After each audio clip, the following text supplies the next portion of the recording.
കോപത്തെ വേദപുസ്തകം പഠിപ്പിക്കുന്നു. ഒന്ന്, വരുവാനുള്ളതാകുന്ന ദൈവകോപം, വരാൻ പോകുന്ന ദൈവകോപം. വേദപുസ്തകത്തിൽ നിന്ന് ചില വാക്യങ്ങൾ എടുത്തൊന്ന് വായിച്ചു പോകുന്നത് നമ്മുടെ ഉറപ്പിന് നന്നായിരിക്കും. തെസ്സലോനിക്കരുടെ 1-ാം ലേഖനം 1-ാം അധ്യായം 9-ാം വാക്യം മലയാളം വേദപുസ്തകത്തിൽ, ഇംഗ്ലീഷ് വേദപുസ്തകത്തിൽ 10-ാം വാക്യം. 1-ാം അധ്യായം അതിന്റെ 10-ാമത്തെ വാക്യത്തിൽ, അതിന്റെ സെക്കൻഡ് പാർട്ടിലാണ് അതുള്ളത്. ദയവായിട്ടൊന്ന് എടുത്ത് വായിക്കും. ഞങ്ങൾക്ക് നിങ്ങളുടെ അടുക്കൽ എങ്ങനെയുള്ള പ്രവേശനം സാധിച്ചു എന്നും ജീവനുള്ള സത്യദൈവത്തെ സേവിപ്പാനും അവൻ മരിച്ചവരുടെ ഇടയിൽ നിന്ന് ഉയർപ്പിച്ച തന്റെ പുത്രനും വരുവാനുള്ള കോപത്തിൽ നിന്ന് നമ്മെ വിടുവിക്കുന്നവനുമായ, വരുവാനുള്ള കോപത്തിൽ നിന്ന് നമ്മെ വിടുവിക്കുന്നവനാകുന്ന അവന്റെ പുത്രനാകുന്ന യേശുക്രിസ്തു. അപ്പൊ കോപം വരാൻ പോകുന്നു എന്ന് പൗലോസ് പറയുന്നു. ഇനി ചില വാക്യങ്ങളൂടെ നമുക്കൊന്ന് കാണാം. റോമാലേഖനം തന്നെ അതിന്റെ 2-ാം അധ്യായം 5-ാം വാക്യവും 8-ാം വാക്യവും 3-ാം അധ്യായം അതിന്റെ 5-ാം വാക്യവും, ഈ വാക്യങ്ങളെല്ലാം പെട്ടെന്ന് എടുത്തൊന്ന് വായിക്കാം. എന്നാൽ നിന്റെ കാഠിന്യത്താലും അനുതാപമില്ലാത്ത ഹൃദയത്താലും നീ ദൈവത്തിന്റെ നീതിയുള്ള വിധി വെളിപ്പെടുന്ന കോപ ദിവസത്തേക്ക് നോക്കുക. ദൈവത്തിന്റെ നീതിയുള്ള വിധി വെളിപ്പെടുന്ന കോപ ദിവസം, വരുവാനുള്ള കോപം. അതിന്റെ 2-ാമത്തെ അധ്യായം തന്നെ 8-ാം വാക്യം കൂടെ ഒന്ന് വായിച്ചേ. അന്വേഷിക്കുന്നവർക്ക് നിത്യജീവനും ശാഠ്യം പൂണ്ട് സത്യം അനുസരിക്കാതെ അനീതി അനുസരിക്കുന്നവർക്ക് കോപവും ക്രോധവും കൊടുക്കും. നോക്കുക, കോപവും ക്രോധവും കൊടുക്കും. 3-ാം അധ്യായത്തിലും അതുപോലെ റോമാലേഖനത്തിൽ വീണ്ടും ആവർത്തിച്ച് വരുവാനുള്ളതാകുന്ന, ഭാവിയിൽ സംഭവിക്കാനുള്ളതാകുന്ന ദൈവകോപത്തെ കുറിച്ച് ദൈവത്തിന്റെ വചനം പഠിപ്പിക്കും. പ്രിയമുള്ളവരെ, ഈ ദൈവകോപം എന്ന് പറയുന്നത് അതെപ്പോൾ മനുഷ്യൻ തന്നെത്താൻ തെരഞ്ഞെടുക്കുന്ന ദൈവത്തിന്റെ കോപം എന്നുള്ളത്, ഞാൻ മുമ്പേ പറഞ്ഞതുപോലെ, പെട്ടെന്ന് തനിക്ക് അല്ലെങ്കിൽ ദൈവത്തിന് തന്റെ ഈഗോ ഹർട്ടായിട്ട് കോപിഷ്ഠനായി എന്തെങ്കിലും ചെയ്യുന്നതല്ല. നേരെ മറിച്ച് ദൈവകോപമെന്ന് പറഞ്ഞാൽ മനുഷ്യൻ തനിക്കു വേണ്ടി സ്വയമായി അവന്റെ സ്വന്തം ഇഷ്ടത്തിൽ അവൻ തെരഞ്ഞെടുക്കുന്നത്. ഞാനത് വ്യക്തമാണ്. പ്രിയമുള്ളവരെ, യോഹന്നാന്റെ സുവിശേഷം അതിന്റെ 3-ാം അധ്യായം 19-ാമത്തെ വാക്യത്തിൽ ഈ കാര്യം നമുക്ക് മനസ്സിലാക്കുവാൻ കൊണ്ട് കഴിയുന്നു.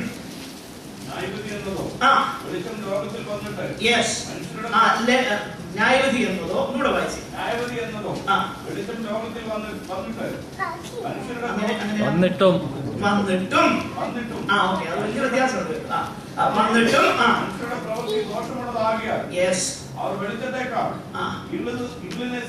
അപ്പോൾ നോക്കുക, ന്യായവിധി എന്നതോ വെളിച്ചം ലോകത്തിൽ വന്നിട്ടും, വെളിച്ചം കിട്ടിയിട്ടും വെളിച്ചത്തെ അല്ല മനുഷ്യൻ ഇഷ്ടപ്പെട്ടത്. പിന്നെ എന്തിനെയാ? ഇരുളിനെ ഇഷ്ടപ്പെട്ടു. സ്വയമായി അവൻ തെരഞ്ഞെടുത്തു. പ്രിയമുള്ളവരെ, ഈ തെരഞ്ഞെടുപ്പ് എന്ന് പറയുന്നത് വളരെ സിമ്പിൾ. തെരഞ്ഞെടുക്കാനായിട്ട് ഒത്തിരി കാര്യങ്ങളൊന്നുമില്ല. പലപ്പോഴും യേശു പറയുന്ന വാക്കുകൾ ശ്രദ്ധിച്ചാൽ, there are only 2 things out of which we need to choose from. 2 കാര്യങ്ങളാണ് തെരഞ്ഞെടുക്കാൻ. യേശു പറഞ്ഞു, ഒന്നുകിൽ നിങ്ങളെ തന്നെ അല്ലെങ്കിൽ നിങ്ങളുടെ ആത്മാവിനെ നിങ്ങൾ കളയും, അല്ലെങ്കിൽ നിങ്ങൾ എന്ത് ചെയ്യും? അതിനെ വീണ്ടെടുക്കും. മത്തായിയുടെ സുവിശേഷം 16-ാം അധ്യായം അതിന്റെ 24-ാം പിന്നാലെ വരുവാൻ ഇച്ഛിച്ച. നോക്കുക, അവിടെ രണ്ട് തെരഞ്ഞെടുപ്പുണ്ട്. നിനക്ക് വേണമെങ്കിൽ വരാം, വരാതിരിക്കാം. It is up to you. എന്നാൽ വരാൻ ഇച്ഛിച്ചു കഴിഞ്ഞാൽ പിന്നെ എന്താണെന്നറിയാമോ? അവൻ തന്നെ താൻ ത്യജിച്ച് തന്റെ ക്രൂശ് എടുത്ത് എന്നെ അനുഗമിക്കട്ടെ. പ്രിയമുള്ളവരെ, സ്വർഗത്തിലേക്ക് ഒരു വഴിയേ ഉള്ളൂ. ആ ഒരു വഴി എന്നുള്ളത് ക്രൂശിന്റെ പാത.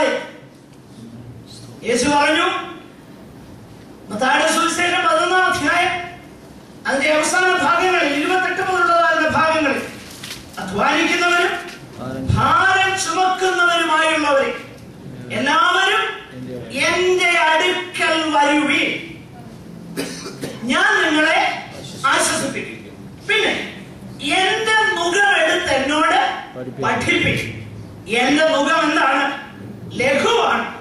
എന്നിട്ട് താഴോട്ട് പറയുന്നു, നിങ്ങൾ അങ്ങനെ ചെയ്താൽ നിങ്ങളുടെ ആത്മാക്കൾക്ക് ആശ്വാസം കണ്ടെത്തും.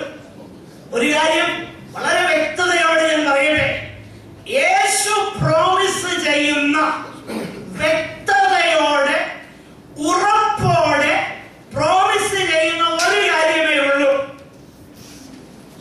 അത് വേറെ ആർക്കും തരാനും കഴിയത്തില്ല. യേശു കർത്താവ് തന്റെ ക്രൂശിനെ കുറിച്ച് വിശദീകരിച്ചപ്പോൾ യോഹന്നാന്റെ സുവിശേഷം 6-ാം അധ്യായത്തിൽ എടുത്ത് വായിക്കണം. യേശു വിശദീകരിച്ചു, ഒരു നല്ല വിശദീകരണം കൊടുത്തു. ഈ ഉടമ്പടി ബന്ധത്തിലേക്ക് നിങ്ങൾക്ക് വരാൻ മനസ്സുണ്ടോ എന്ന് ചോദിച്ചു. ഫിഗറേറ്റീവ്ലി ചോദിച്ചു, എന്റെ മാംസം തിന്നുകയും എന്റെ രക്തം കുടിക്കാതെയും ഇരുന്ന, അത് കർത്തമേശയെ കുറിച്ചല്ല പറയുന്നത്, ഇടയ്ക്കാൻ പറഞ്ഞിട്ട്, കുടിക്കാതെയും ഇരുന്നാൽ നിങ്ങൾക്കുള്ളിൽ ജീവനില്ല. ഉടനെ അവരെന്ത് പറഞ്ഞറിയാം? ഇത് കഠിന വാക്ക്. യോഹന്നാന്റെ സുവിശേഷം 6:66 നമ്മൾ വായിക്കുന്നു, അന്നു മുതൽ അവന്റെ ശിഷ്യന്മാരിൽ, ഒന്ന് വായിക്കാമോ?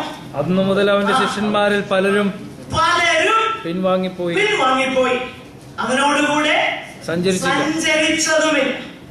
ഉടനെ യേശു ചോദിക്കുന്ന ഒരു ചോദ്യമുണ്ട്. 12 പേരെ നോക്കിയിട്ട് നിങ്ങൾക്ക് പോകാൻ മനസ്സുണ്ടോ? ശിമോൻ പത്രോസ് പറയുന്ന ഒരു മറുപടി ഉണ്ട്, കർത്താവേ, ഞങ്ങൾ എങ്ങോട്ട് പോകും? നിത്യജീവന്റെ മൊഴികൾ നിന്റെ പക്കലുണ്ട്. എന്റെ പ്രിയരെ, ഞാനൊരു കാര്യം വ്യക്തതയോടെ പറയാം. രോഗസൗഖ്യവും സമ്പത്തും സമൃദ്ധിയും സക്സസും പുരോഗതിയും കിട്ടുന്ന ഒത്തിരി ഇടം ലോകത്തിലുണ്ട്. നിങ്ങൾക്കറിയത്തില്ല, ഞാൻ പറഞ്ഞു തരാം. അങ്ങോട്ട് പോ, ഒത്തിരി ഇടമുണ്ട്. എന്നാൽ നിത്യജീവൻ കിട്ടുന്ന ഒരിടം മാത്രമേ ഉള്ളൂ. യേശു മാത്രമാണ്. യേശു മാത്രമാണ് നിത്യജീവൻ തരുന്നത്.